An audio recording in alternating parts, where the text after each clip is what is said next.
familiar to them. And zazaci is particularly interesting then, and it's an Indo-European language. As you know, many Indo-European languages have been very well studied, but there are some that have not, and your language is one of them. The class was conducted once a week for 14 weeks, supplemented by additional individual meetings between each student and Guljem Akhtaj, the class's zazaci consultant. Interesting effects with vowel changes that we talked about a lot in the class so far. We found that there are at least two different types of piece construction, which is kind of surprising because it would expect they show some kind of behavior which is also unexpected at first sight. So I'm trying to see exactly how these groups pattern together and try to give an account for. Each graduate student spent the course of the semester writing a research paper on a particular topic in zazaci grammar. So I'm working on how zazaci speakers mark the source of information they have for the claims that they make in their sentences. And I found it interesting because it's done in a very different way. I'm interested in finding out what happens to words and other linguistic things when they're taken into zazaci and made zazaci. How do they change? And how do zazaci speakers change them? But I've been looking at our causative, the way you say that somebody made someone do something, and I like that. I think that's really interesting.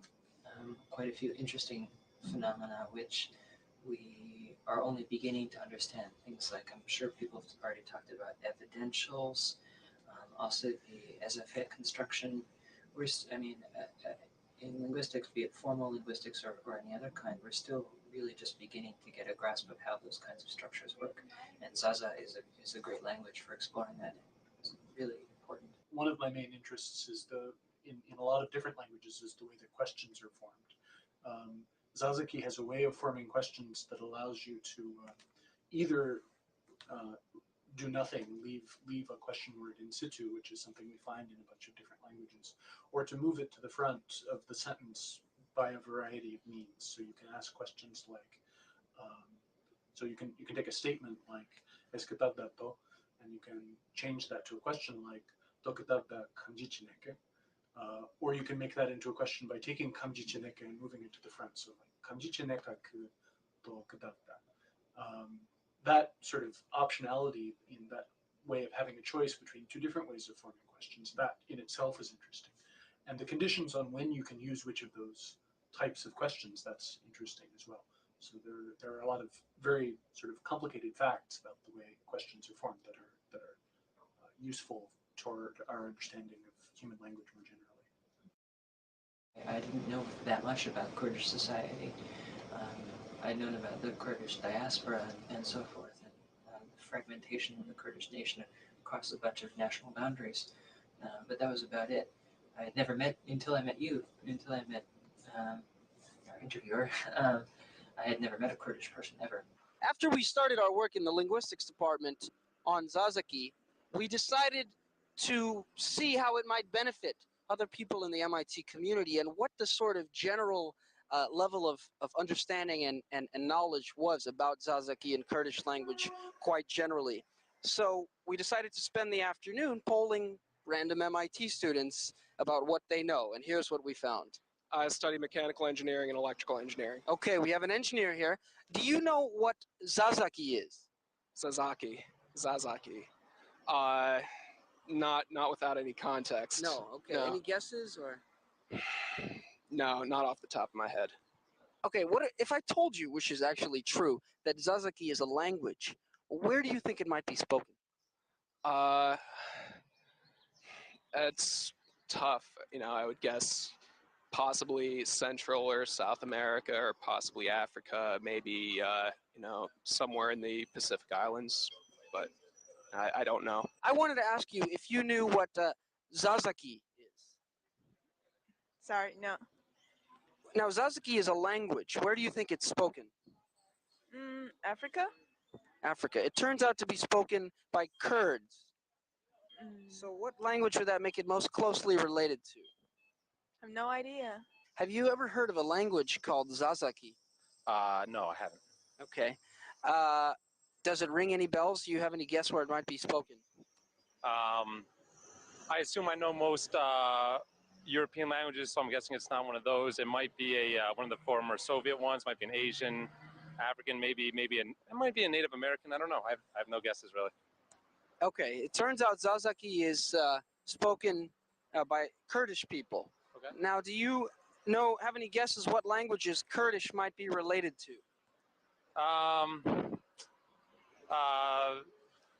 Arabic, or if there's a Turkish dialect, or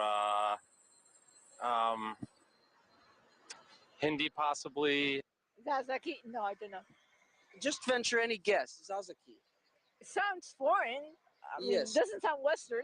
Yes. Well, what if I told you, and in fact it is, Zazaci is a language. Zazaci is a language. Where is it spoken? Must be in some Middle Eastern tribe. Middle East. Very good. Very close. Sounds Indian. It sounds Japanese. I have no idea. Sounds Indian to you, Japanese to you. What now? If I told you that Zazaci was a language, where would you think it's spoken? Zazaci is a West Iranian language spoken in southeast Anatolia, northwest to the Kurdi or Kurdish-speaking regions. Estimates of the number of speakers vary from 1 to 2.5 million people. The major cities where Zazaci is spoken include Diyarbakir, Darsim, Mush, Elaziz, and Bingul, on the upper courses of the Euphrates, Kızılırmak, and Murat rivers.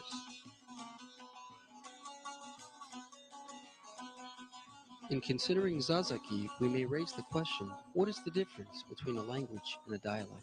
That's a very difficult question. Sort of in layman's terms, it would be that two varieties of the same language that are more or less mutually intelligible to one another.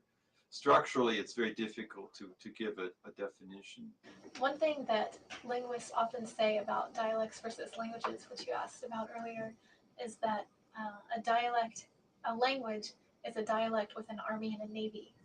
And that just goes to show that, again, it's more a matter of how people think of languages and what kind of social uses they have that determines whether we call it a language versus a dialect. A lot of linguists think that there actually are no such things as either languages or dialects. We have this tendency to define things as languages or dialects based on political criteria. So we call things dialects if they are close together and both within a single country, and we call them languages if they are in different countries. Those aren't the kinds of criteria that linguists are interested in, so there are no linguistic criteria that allow you to say these two things are dialects or these two things are languages. So for example, we customarily talk about the ways people speak in China, the Cantonese and Mandarin, for example. We talk about those and we call them dialects because they are both spoken in China, but they're no more similar to each other than Spanish and French. I mean, they're related, but they're not mutually intelligible. There's no real reason to call them dialects instead of languages. We call Norwegian and Swedish different languages because they're spoken in different countries, but they are mutually intelligible. Someone who only speaks Norwegian, someone who only speaks Swedish or Danish, they can understand each other. So it's not clear that there is a good definition of language or dialect. So this is a dictionary of Kurmanji. You were asking me earlier about differences between Kurmanji and Zazaci. It's very clear looking at the end that there are a number of them. So, you know, my book in this language apparently is Pertukamin. In your language, I guess it would be Katabin.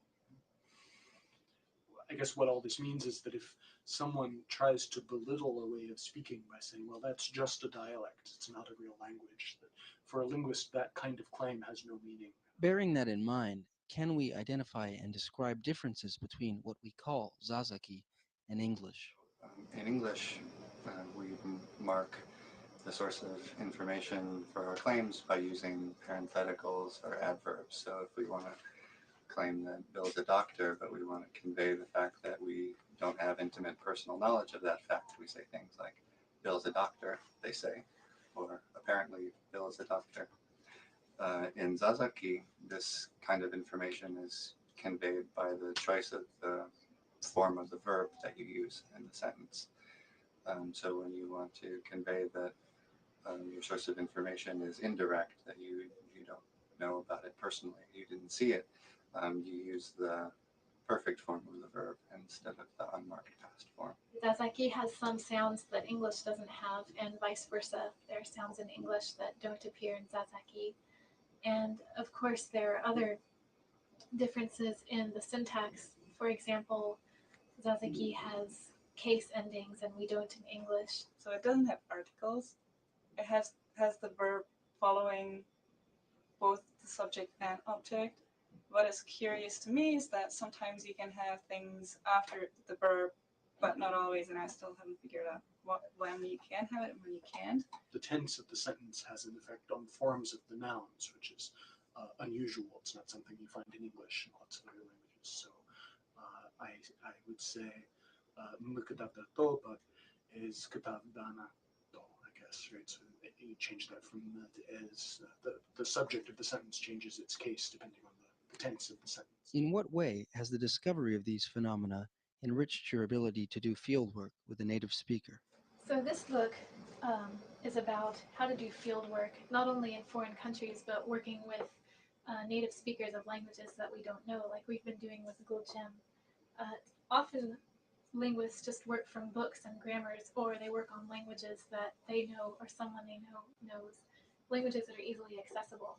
So we had to learn how to do things a little bit differently to work with languages that aren't already described. Yes, I think that a number of the students are interested in carrying forward their research.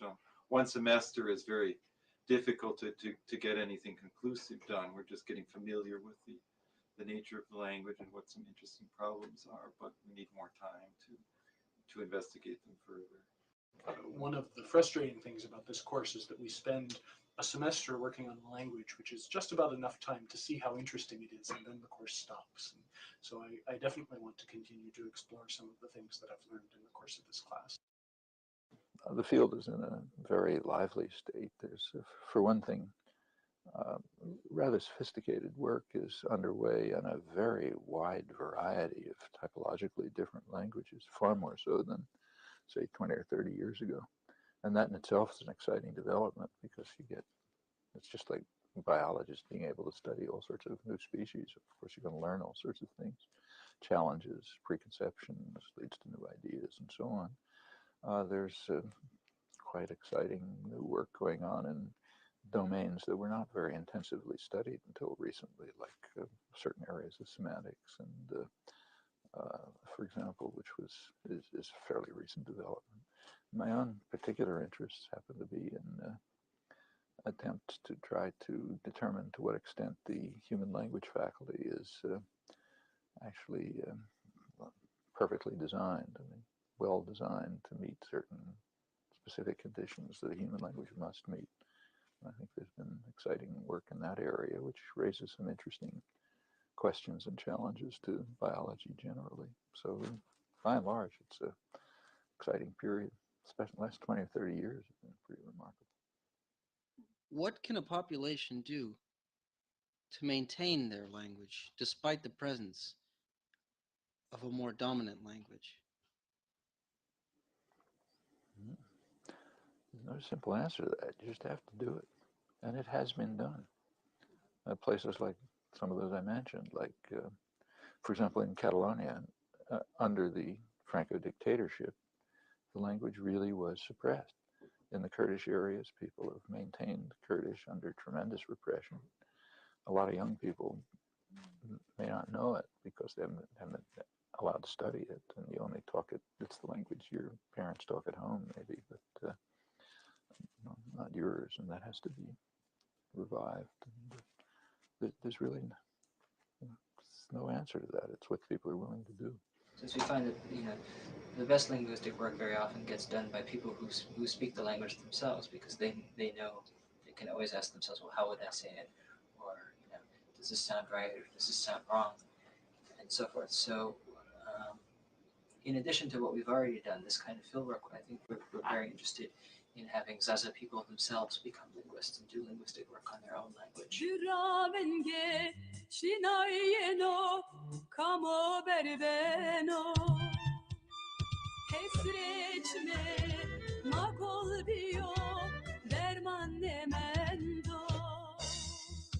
Düşmen amı, zazana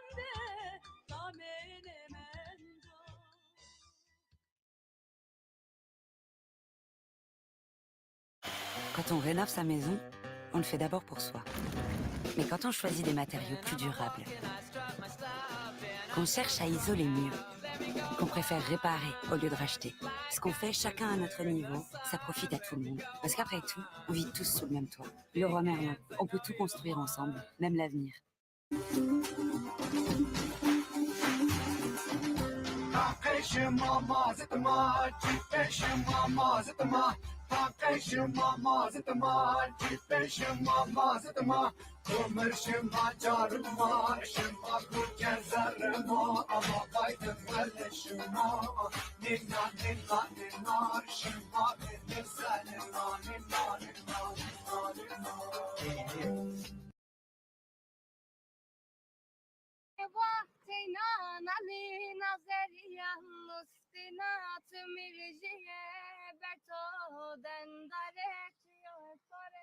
Öküzler var orada bir sürü.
On a tout le chalet pouvoir se blottir au coin du feu.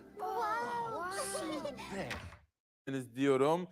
Kendim, ekip arkadaşlarım ve kanalım adına hepinize en içten sevgi ve saygılarımı sunuyorum.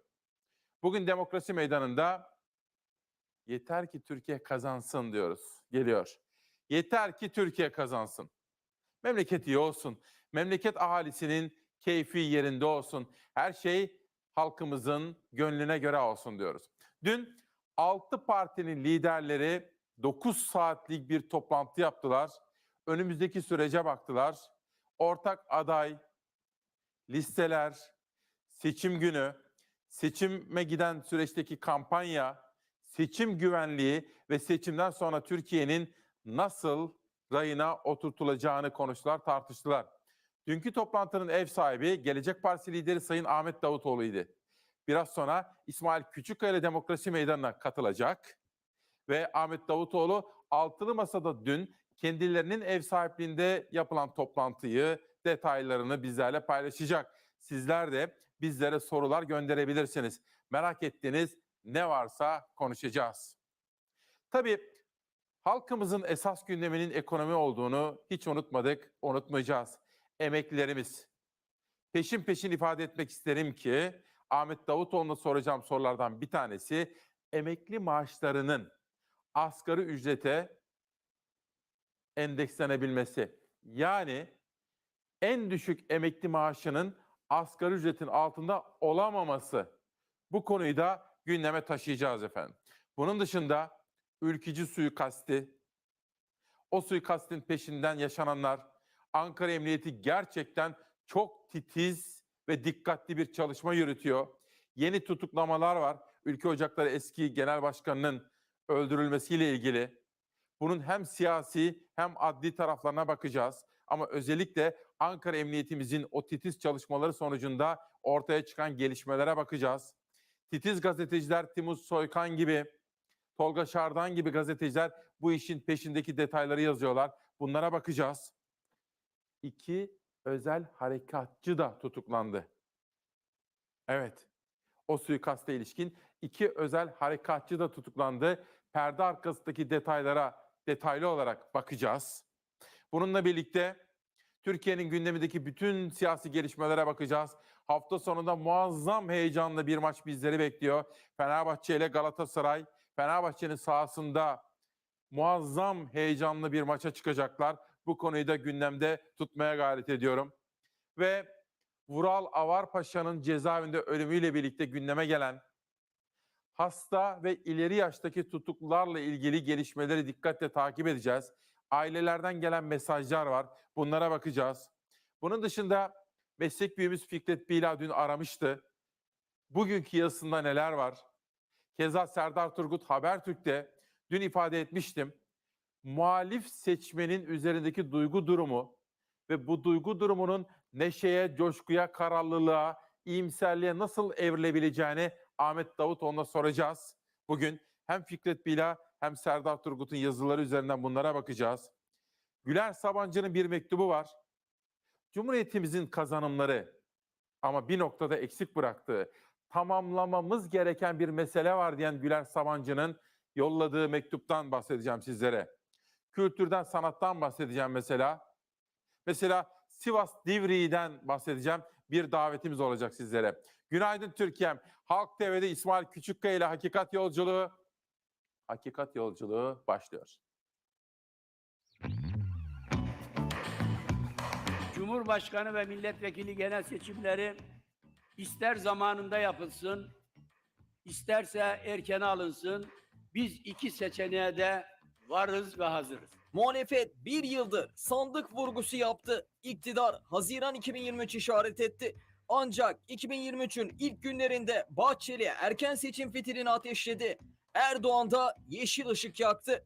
Mevsim şartlarını dikkate alarak, belki birazcık öne çekerek tarihini güncelleyeceğimiz 2023 seçimlerinin önemini en iyi sizler biliyorsunuz.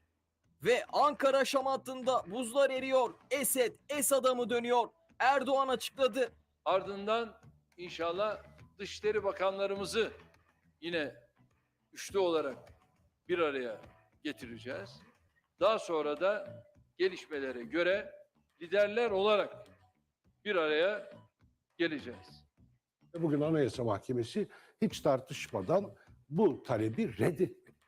Reddetmedi. AYM, HDP'nin hazine yardımına bloke koydu. Karar 7 üyeye karşı 8 üyenin oy çokluğuyla alındı. Karşı oy kullananlar arasında AYM Başkanı Zühtü Arslan da vardı. Siyasi nefretin boyutunu gözler önüne sermektedir.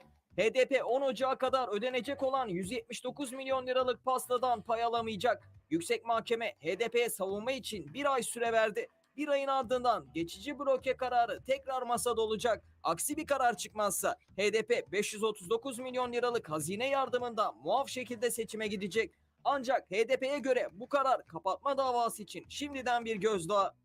Edirne cezaevinde tutuklu Selahattin Demirtaş da tepkisini gösterdi. HDP kolay lokma değildir. Yutmaya kalkarsanız boğazınızda kalır, boğulursunuz notuyla. Altılı Masa 10. kez Gelecek Partisi Genel Merkezi'nde kuruldu. Toplantı 9 saat sürdü. 9 saatlik gündemde Cumhurbaşkanlığı adaylığı da yer aldı. İlk kez ele alındı. Liderler adaylık başlığını istişare etmeye karar verdi. Bir de komisyon çalışması kararı çıktı. Daha fazla vekil çıkarmak için en uygun liste formülünün bulunması için.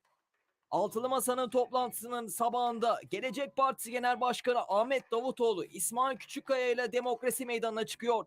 Detaylar ve çok daha fazlası İsmail Küçükkaya ile yeni bir sabahta.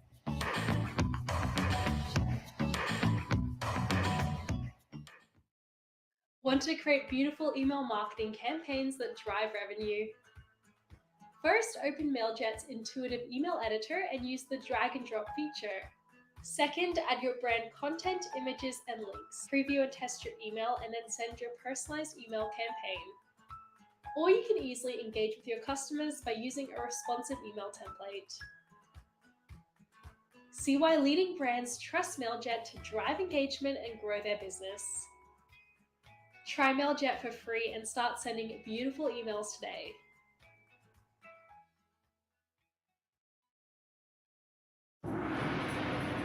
Cette année, faites un voyage inoubliable au cœur de 5000 ans de culture avec Shenyun. Découvrez pourquoi les gens disent que Shenyun est un régal visuel. Un plaisir pour l'oreille. Une épopée féerique. À voir absolument. Shenyun. Tout nouveau programme chaque année. Que signifie être danseur de Shenyun? Cela demande un mental d'acier, un corps élastique. Pousser le corps jusqu'à ses limites pour comprendre que les seules limites sont celles de l'esprit. C'est de refaire les mêmes mouvements encore, encore et encore. Faire face à ses peurs les plus grandes pour les surmonter.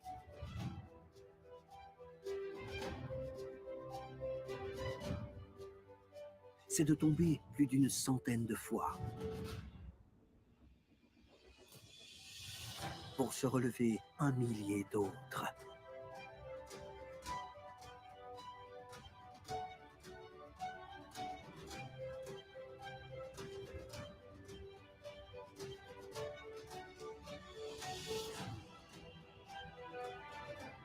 Bien que le chemin soit long, les défis les plus grands offrent les plus belles récompenses. Il faut puiser dans le passé pour inspirer le futur.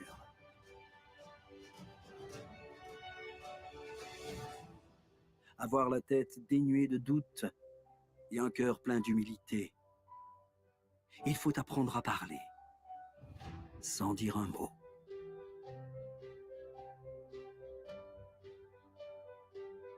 Savoir que les exploits ne s'accomplissent pas seuls, mais dans un esprit d'équipe. Remplir son cœur de vérité, de compassion et de patience, pour que la forme extérieure reflète l'esprit.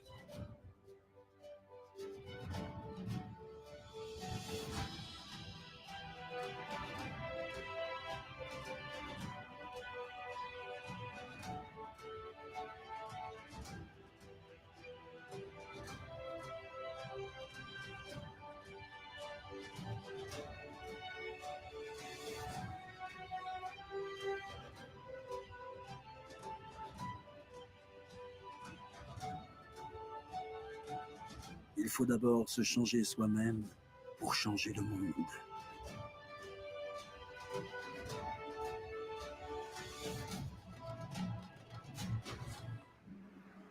Peu importe tout ce par quoi il faut passer, cela en vaut la peine.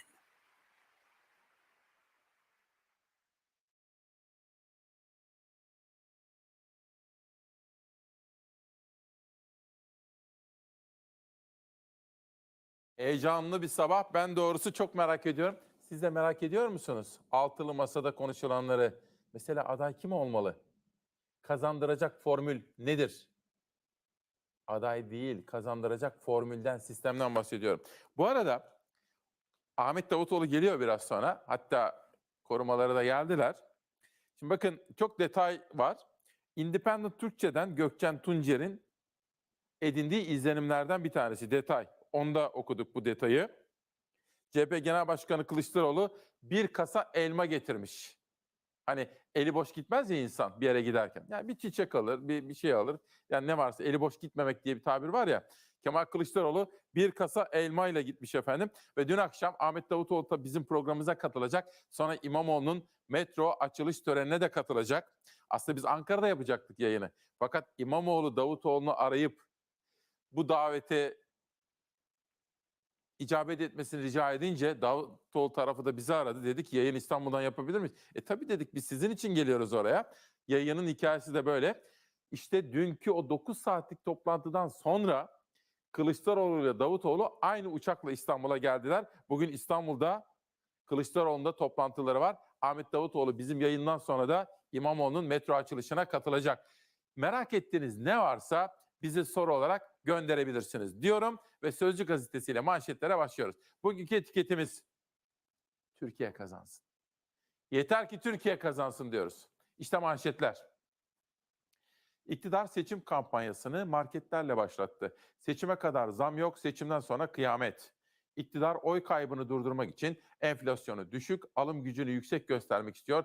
Baskı yapılan marketler korkudan indirim yarışına girdi. Emekliler %30'luk maaş zammını nasıl buldu diye bir soru sormuş Batuhan Serim, Sözcü Gazetesi adına. Diğer haberde de Taylan Büyükşahin'in imzasını görüyorum. Emekliler %30'luk zammı nasıl buldu? Nasıl bulduklarını biliyoruz. AKP'ye bir daha oy verirsek ellerimiz kırılsın demiş Sözcü Gazetesi manşetten. Bu zam yeterli değil. 7 senelik paltoyla geziyorum. Vaktinde onlara inandık. Biz kaybettik diyor bir emekli Ahmet Ertekin. Eşim 4.500 lira alıyor. Zor geçiniyoruz. Koyu Tayyipçiyim ama bir daha asla oy vermem diyor Gülay Erkılınç. Bu zam yeterli değil. Enflasyonun düştüğüne inanmıyorum. Emekliye %50 zam yapılmalı diyor. Efendim burada ben bütün liderlere seçim döneminde iktidar partisinden gelecek olanlara da biraz sonra Ahmet Davutoğlu geldiği zaman kendisine de soracağım. Hocam diyeceğim, en düşük emekli maaşını kanuni bir düzenleme yaparak asgari ücrete endekslemelisiniz. Öyle ya, en düşük çalışan maaşı kadar en azından emekli maaşı da olmalı diyeceğim. Bu seneki temel gündem maddelerimden ve seçime giderken soracağım temel sorulardan bir tanesi bu olacak diyorum. Biraz sonra Güler Sabancı'nın eksik bıraktığımız meselesini de mektup geldi kendisinden. Niye eksik bırakmış olabiliriz efendim? Bana söyler misiniz? Cumhuriyetimizin kazanımları var. Ama bazı konularda atamızın kurduğu cumhuriyeti onun bize hedef gösterdiği yere taşıyabilmiş değiliz. Güler Sabancı bunun altını çiziyor. Biraz sonra sizlere aktaracağım.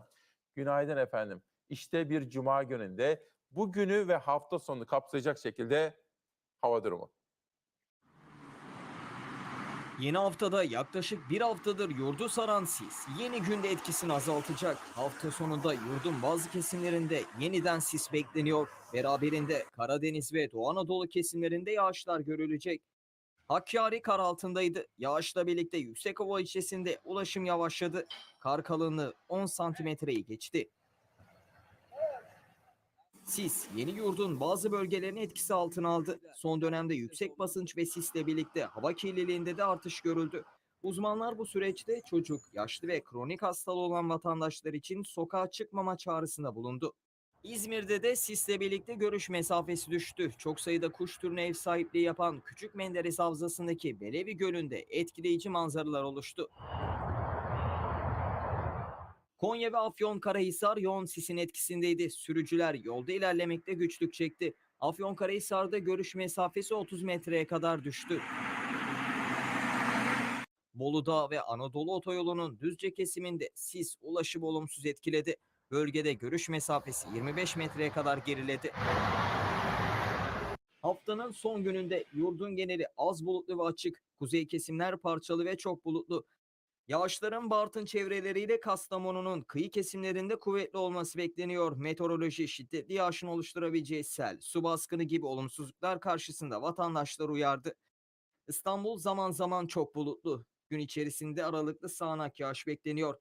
Lodos orta kuvvetli etkili olacak. Başkent Ankara parçalı ve çok bulutlu. Rüzgar hafif, ara sıra orta kuvvette. İzmir parçalı ve az bulutlu. Rüzgar hafif kuvvetli etkisini gösterecek. Pazar günü büyük bir maç var efendim. Sait Yılmaz Bey ile dün konuşuyorduk Fenerbahçe Divan'dan. O da heyecanlı. Bakın bizim Yiğit de diyor ki pazar günü muazzam heyecanlı bir maç oynanacak. İstanbul Kadıköy'de derbi heyecanına sahne olacak. Ligin iddialı takımlarından Fenerbahçe ezeli rakibi Galatasaray'la karşılaşacak. Ne olur maç efendim? Güvenemem diyor bak yönetmen. Fener alır diyor. Bu arada Güven'in dün fotoğrafını koymuştum da mürüvvetinden bahsetmiştim ya. Hadi inşallah demiştik. Annesi Muş'tan Rahime anne bize dualar etmiş. Hay ağzını yiyeyim oğlum demiş Rahime annem. Dualar ediyor. Tabii canım o da bir torun sahibi olmak istiyor. Sait Yılmaz diyor ki Fenerbahçe için bu sene o sene diyor.